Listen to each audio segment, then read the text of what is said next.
حالة ثلاثي الزمالك عبد الواحد السيد ودونجا ومصطفى شلبي إلى المحكمة الأربعاء بتهمة التعدي على فرد أمن عقب مباراة الزمالك وبيراميدز في نصف أو في ضمن مباريات كأس السوبر المقرر أن تعقد بعد غد النهائي لها بين الزمالك والأهلي في الإمارات.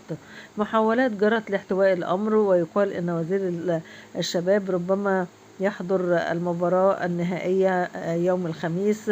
بين الأهلي والزمالك، وقد تم التصالح مع الطرف الثاني، وتم شرح الأمر بأنهم يعني نوع من التوتر الخاص بالمباراة، وذلك بحسب ما صرح مسؤول الزمالك. يعني نتمنى أن يمر الأمر على خير، وأن يعني طبعا الزمالك أعلن احترام القضاء